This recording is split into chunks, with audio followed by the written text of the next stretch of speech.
Back on January 12th, flames destroyed an apartment building on East Green Street in the borough of West Hazleton. And now the community is coming together to help the victims of that tragic fire. Here to tell us about the benefit for the West Hazleton fire victims is Donna Domagauer and also Kay Aboud. Both of these ladies helping to organize this along with members of the community. Donna, I'm going to start with you. You live not far from where the fire was. What happened? I was laying in bed at surgery the day before, and I was laying in bed recuperating, and I heard what sounded like someone throwing pallets or wood around. I looked out my bedroom window and I did not see anything. A few minutes later, I heard fire trucks. I look out and I can see the reflection of the flames off the neighbor's window. I quick got dressed, ran outside, and I stood there helpless watching the flames just bellow out the bedroom window. The top bedroom window on the right side is where I really saw it. People like screaming, like yelling, like crying and everything. It was devastating. I stood there helpless. And I went back in bed, went back in the house, and I told my husband that the home was on fire.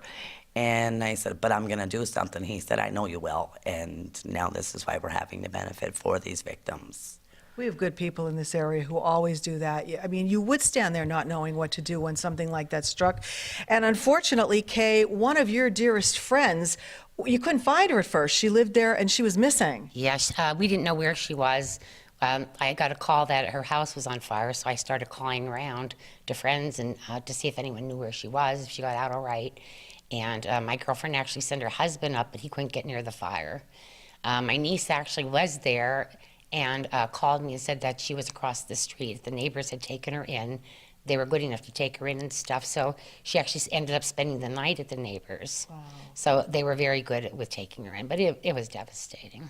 So now you're seeing that she's one of the people trying to get her life back on track, and it's difficult. It's overwhelming, actually, looking for apartments. She has medical conditions, so she needs a first floor apartment, and there really isn't very many available.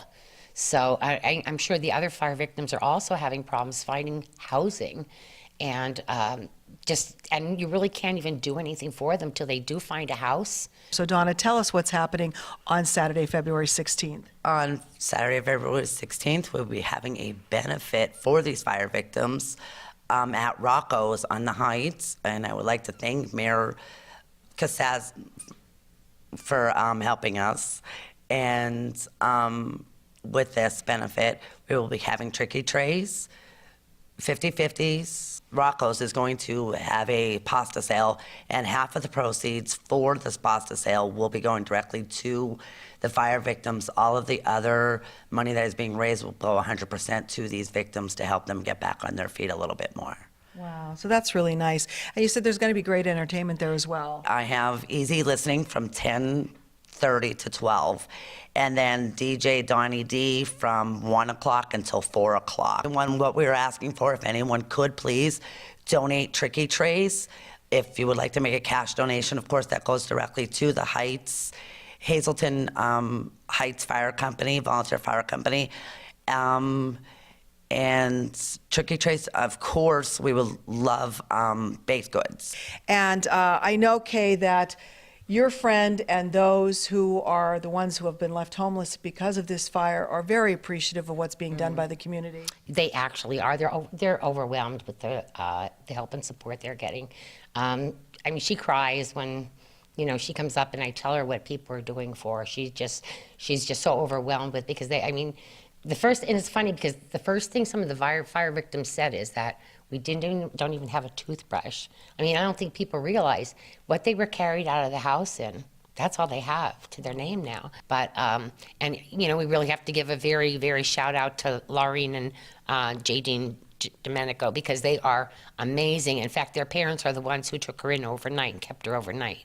And they went shopping like the first thing in the morning to buy her just the toothbrush and the basic necessities. Well, I'm hoping that this will get the word out, that people will help. If you can donate a tricky tray, make a monetary contribution to the fire victims, or if you can provide baked goods for the bake sale, anything you can do, or show up for a great cavatelli dinner at Rocco's, it will all be helping out the people who lost literally everything in this terrible fire back on January 12th.